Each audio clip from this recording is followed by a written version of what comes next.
반갑습니다. 조교입니다. 오늘 논평을 시작하겠습니다. 오늘 논평은 내년 총선은 윤석열 대통령의 이름으로 170석을 목표로 한다. 지금 세간에서 유튜버들 사이에서는 지금 170석이라는 얘기를 많이들 지금 해왔습니다. 많이 해온 것이 민주당이 170석을 가지고 얼마나 행포를 많이 부렸기 때문에 국민의힘도 170석 한번 해보자, 이런 것들도 있습니다. 그리고 또 과반이 넘는 그 의석수를 차지해야지, 안 그러면은 지금 국민의힘도 굉장히 어렵고, 그보다 더 어려운 거는 대통령이 엄청나게 어렵습니다. 정말 이 숫자를 꼭 넘겨야지, 못 넘기면은 150석이 한 석이 넘어도 넘어야지, 못 넘으면은 굉장히 어렵습니다. 그래서 이 170석 얘기를 하는데, 지금 마침 윤석열 대통령 자신의 이름으로 170석 목표로 하자, 이렇게 얘기한 거예요. 그래서 오늘 눈길을 끈 것은 윤석열 대통령이 최근 여권 인사들과 만난 자리에서 내년 총선은 170석은 획득해야 되지 않겠느냐 하는 이 목표의 의석수를 이야기했다라는 건데, 그게 무슨 의미를 갖겠느냐. 하지만은 이게 의미가 굉장히 깊습니다. 여당에서는 가장 큰 관심거리였고, 특히 윤석열 대통령은 기회 있을 때마다 총선은 자신의 이름으로 치른다. 이게 대통령 자신의 이름으로 치르는 거는 중간평가의 성격도 있기 때문에, 자기의 치적도 섞여 있기 때문에 본인의 이름, 자신의 이름으로 치른다, 이렇게 얘기하는 겁니다. 내년 총선에서 이기느냐 지느냐에 따라서 윤석열 정부의 성공 여부가 달려있는 것이죠. 그래서 그런 부분을 강조한 것이 무슨 의미냐 하면은, 이제 여권 국민의힘에서도 공천이 구체적으로 거론되기 시작하고 있습니다. 즉 그 다음에 야권에서는 이낙연입니다. 이낙연이 달라져야 한다는 그런 이야기들이 이 비명계에서 지금 많이 나오고 있습니다. 이낙연이 지난 24일날 귀국하면서 지금 이렇게 전국이 혼란스러운데 자기 책임도 있다, 이 책임을 회피하지 않겠다, 이젠 여러분 곁을 떠나지 않겠다, 뭐 이런 얘기들을 했어요. 이게 과거의 이낙연과는 좀 태도가 달라졌다, 이렇게 얘기를 하는데, 뭐 우리들이 보기에는 별로 달라진 것도 없는데, 이제 비명계에서, 이낙연계에서는 지금 이렇게 얘기를 하고 있어요. 이젠 이낙연도 좀 더 적극적이고 공격적인 이런 메시지를 낼 것이라고는 보는데, 얼마나 그렇게 나올지는 두고 봐야 하는 거고, 이게 뭐를 의미하는가 하면은, 그러니까 국민의힘은 윤석열 대통령이 내년 총선이 이제 10개월도 안 남고 9개월 정도 남았는데, 내년 총선을 어떻게 이끌어갈 것이냐, 민주당으로서는 이재명과 이낙연의 관계 설정이 어떻게 되느냐, 이게 이제 관심거리예요. 그래서 먼저 윤 대통령이 내년에 여당의 목표 의석수를 170석을 제시한 겁니다.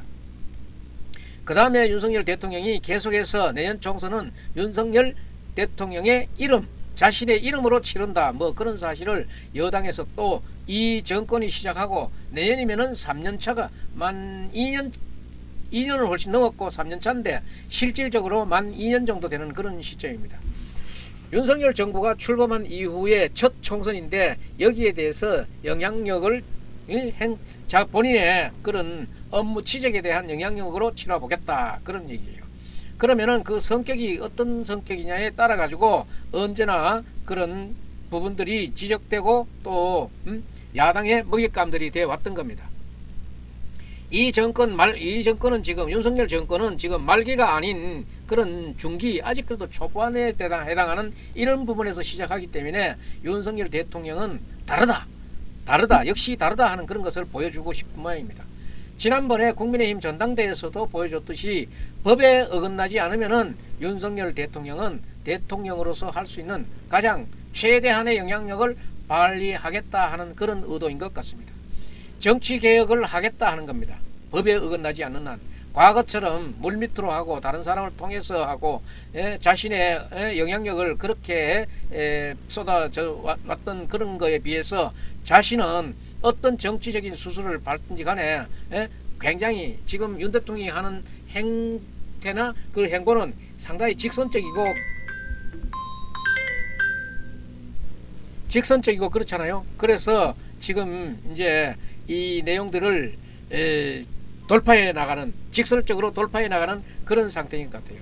직접적으로 내년 총선도 선거법에 정당법에 저촉이 되지 않는다 그러면은 대통령으로서 윤석열 대통령 자신의 이름으로 선거를 치른다는 것을 강조하고 나서는 거예요.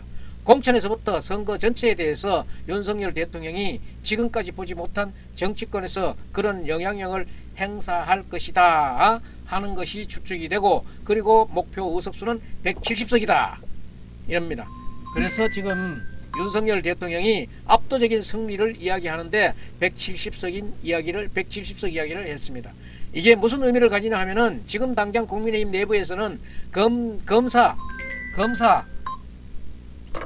지금 한 50여 명이 공천을 박을 것이다. 공천설이 지금 나돌고 도는데, 그래서 지금 영남권 현역 의원들은 그게 가장 지금 불만인 것입니다. 김기현 대표가 이야기하고 있는 것들을 지금 다독거리는 겁니다. 검사 공천은 없다. 이건 자신이 뜻이기도 하고 대통령의 뜻이기도 하다고 하지만은 지금 검사는 대기 중인 검사들이 많을 거 아닙니까? 김기현 대표가 이제 많은 자신감을 회복했습니다만은 지금 이게 공천 문제 나오면은 김기현 대표도 지금 굉장히 어려움에 그렇게 처할 수가 있어요. 그래서 김기현 대표가 균형을 잡아서 이제 공천을 해야 되는 것도 하지만은 영남권 현역 의원들이 있는 데다가 공천에 저걸 손을 댄다 그러면은 이 문제가 그렇게 간단치만은 않는 겁니다. 공식만 받으면 당선이 된다. 영남권 사람들로 봐가지고는 공천만 받으면은 당선이 된다. 이런 생각들을 하고 있지만은 지금 이것들은 하나도 제대로 그렇게 만만한 것들이 아닙니다. 그러니까 지금 용산 대통령실에서도 다른 많은 검사들이 자신의 지역구를 차지하지 않느냐, 뺏기지 않느냐, 이런 얘기들로 인해 가지고 이제 앞으로 지금보다도 몇 배는 더 뒤숭숭해질 것입니다. 그래서 김기현 대표를 흔들고 공격을 하고, 때로는 윤석열 정부도 공격을 하고, 겉으로는 안 그런 척 하면서 밑으로는 이런 형태의 이전 투구가 막 벌어질 것입니다. 이 부분에 대해서 김기현 대표가 다독거릴 필요가 있는데, 이거 지금 다독거려 가지고 될 문제가 아니거든요. 이 문제는 공천이거든요.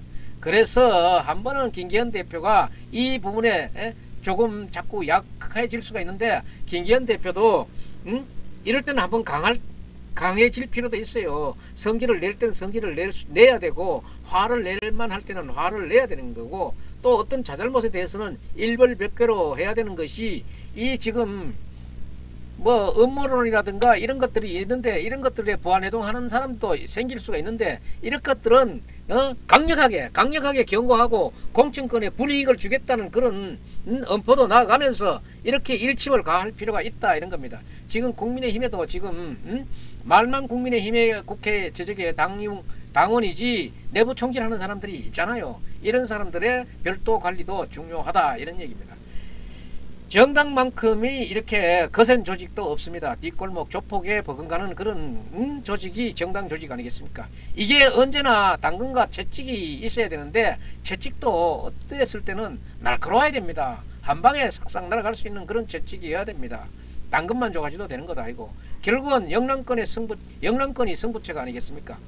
옛날은 영남권이 승부처였는데, 지금도 영남권의 의원들은 자기네들이 승부처라고 자부하고 있을지도 몰라요. 하지만은 지금 정치권의 대세는 수도권이 승부처입니다.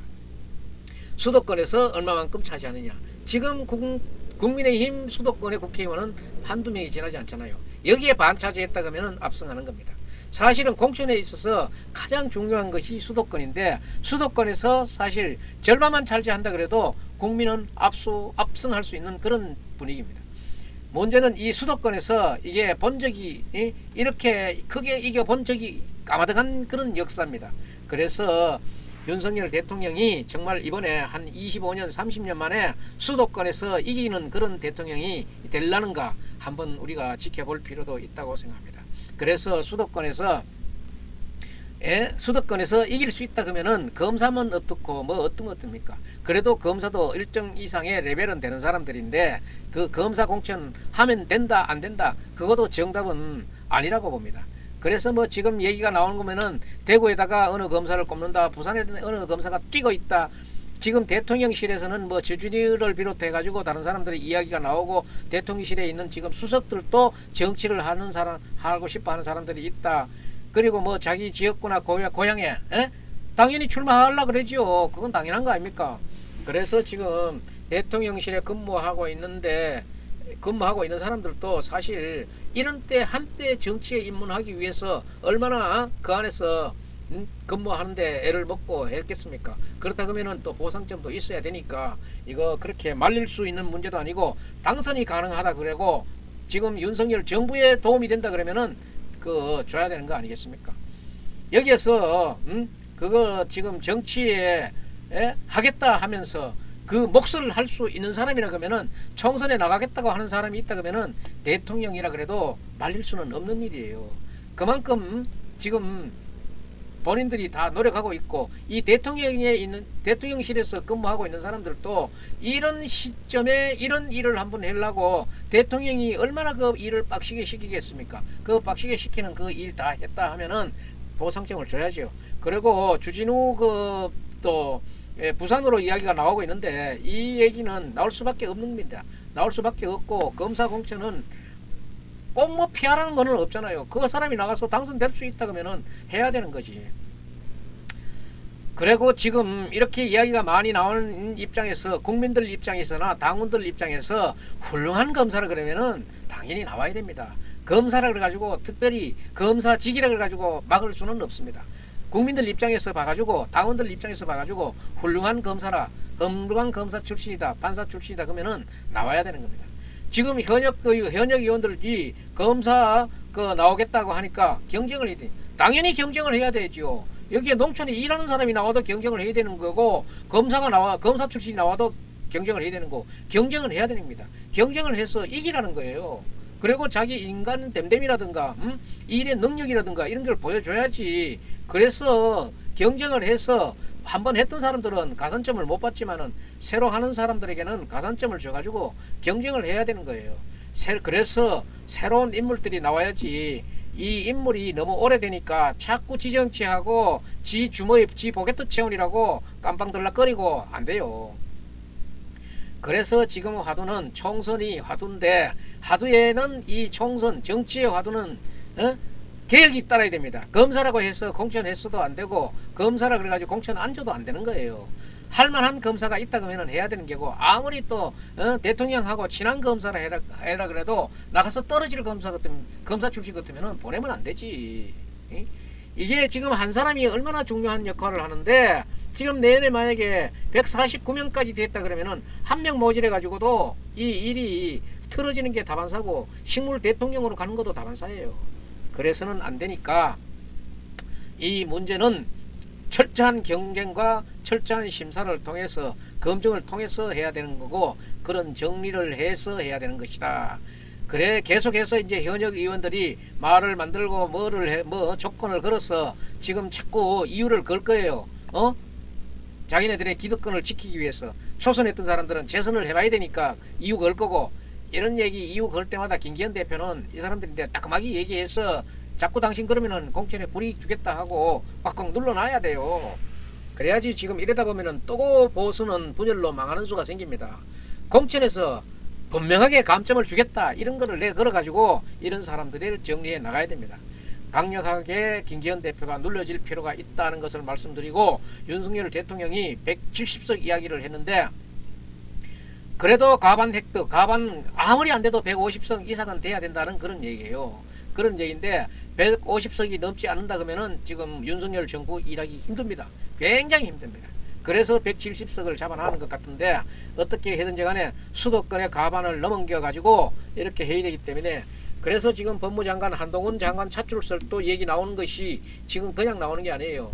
누구를 통해 가지고 바람을 일으킬 건가 그게 문제지. 나경원 안철수 지금 이런 사람들 가지고 바람을 일으킬 수 있는가 이것도 다시 한번 의문점으로 던져야 되는 거예요. 그러면은 한동훈 장관을 아끼는 사람들이 많지만은 지금 이 총선에다 써먹어야 되느냐 대통령으로 바로 나오느냐 뭐 이런 얘기들이 많은데 지금 윤석열 정부가 지금 안정이 되자면은 내년 국회의원 선거에서 안정을 찾지 못하면은 굉장히 어렵습니다. 굉장히 어렵습니다. 그러면은 이번 윤석열 정부는 아무 일도 못하고 5년 임기 채우고 국회의원들도 아무것도 못하고 임기 채우고 가는 거예요. 그러다 참 잘못하면은 한동훈 장관에게 상처가 될 수 있을지는 모르지만은 그래서 지금 한동훈 장관의 얘기가 지금 자꾸 나오고 있는 거예요. 지금 내년 총선 그 이유를 생각할 만큼 윤석열 정부는 한가하지가 않습니다. 그래서 지금 윤석열 정부의 지지율도 지금 자꾸 조금씩 올라가고는 있지만은 열에 올라가가지고 안 되고 한 50%는 훌쩍 넘겨놔야 지금 총선에서 바람이 일으키면은 바람이 일어나는데 그 30% 40% 가지고는 바람이 일어나지가 않습니다. 그래 가지고는 힘든다 이 말이에요. 그런 정도 가지고는 서울에서 선거 치르기 힘들었다. 윤석열 정부의 지지도가 안 돼도 45% 이상은 돼야 됩니다. 그래야 서울에서 선거를 해볼 수 있는 거지 그 이전에는 그렇게 어려웠습니다. 그래서 그런 여론의 지지율을 올리는 그 자체도 굉장히 중요한 문제다.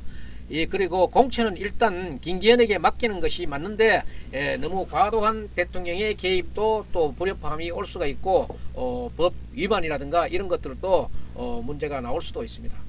공천이 끝나고 난 뒤에 되면은 공천이 이제 전국적으로 공천이 제대로 되고 난 뒤 이후에는 이제 지역 책임자들을 각각 이렇게 정해 가지고 이제 뛰게 되는데 가장 중요한 것은 내년 총선은 모든 것을 윤석열 대통령 이름을 걸고 치른다 하는 그게 중요한 거예요. 그리고 윤석열 정부의 초반도 아니고 중반이기 때문에 중간평가의 성격도 아주 적정한 시기에 걸리는 게고 그동안에 윤석열 정부는 부정부패 척결에 좀 신경을 써가지고 좀 더 많은 사람 처리해야 될 국민적인 요구가 지금 하늘을 찌르는 사람들 많잖아요. 그런 사람들을 좀 해야지. 문재인 정부는 5년 내내 국정농단 했는데 지금 이렇게 해가지고 지금 윤석열 정부는 정말 지금도 의심받고 있는 거예요. 문재인 대통령이 있는데 자기 인사적인 혜택 받았다 그래가지고 그냥 뭐 넘어가는 거 아닌가. 그런 식으로 하면 안 된다 이 말이에요. 그런 오해를 받을 필요가 없는 거예요. 문재인 정부 시절에 국정농단 수사했던 사람들이 윤석열 대통령하고 한동훈 장관 아닙니까? 5년 내에 했잖아요. 5년 내에 하다가 자기 수족 건드리니까 못하고 해가지고 그때부터 좀 털거리가 졌는 것 뿐이지 5년 내에 수사했는 거야. 문재인 이재명으로 대표되는 적폐청산이 윤석열 정부 5년 내내 해야 될 일입니다. 그러니까 이것을 그렇게 헛수이 보지 말고 내년 총선 이전에도 그 많은 성과를 내서 본인들의 그런 여론의 지지도도 좀 올리고 내년 총선에도 도움이 될 수 있는 그런 지지도가 나와야 된답니다. 이거는 당원들의 뜻이기도 하지만은 국민들의 여망이기도 하기 때문에 이 부분을 맞춰주지 않으면은 여론조사는 옴짝달싹을 하지 않을 거라고 생각합니다. 그래서 우리나라에 지금 내년 총선을 하기 위해서는 기득권의 지금 국회의원들 제목 못하는 국회의원들 다 가르쳐야 돼요. 그리고 새로운 인물들 각 분야의 새로운 인물들 발굴해 가지고 상고초래해서 그렇게 출마시켜서 국회의원의 그런 노력이 되도록 해야 돼요. 그리고 부산의 석풍영 의원 같은 경우에는 병통사무차장으로서 지금 상당히 기대를 거는 그런 인사예요. 이런 분들은 인맥도 좋고 하기 때문에 본인도 내내 해운대에서 출마해야 되겠지만은 새로운 인물 찾는 데에 한 몫을 할 수 있을 거라고 생각합니다.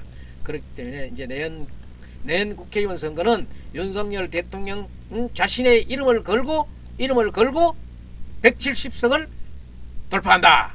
이제 이 얘기를 국민의힘에서는 앞으로 계속 각인시키면서 공천에 매진할 겁니다. 공천에 매진하는 데는 정말 국회의원 중에서도 제목 못하는 국회의원들 이거 물갈이 알뜰히 해야 됩니다. 알뜰히 해야 되고 새로운 인물 찾기에 공색해서는 안 돼요. 정말로 지금 아주 내년 선거는 170석 최소한도로 150석 151석은 해야 된다. 그 이하가 되는 경우에는 윤석열 정부도 어렵고 국민의힘도 어렵고 대한민국도 상당히 어려움을 처할 수 있다. 이런 얘기를 할게요.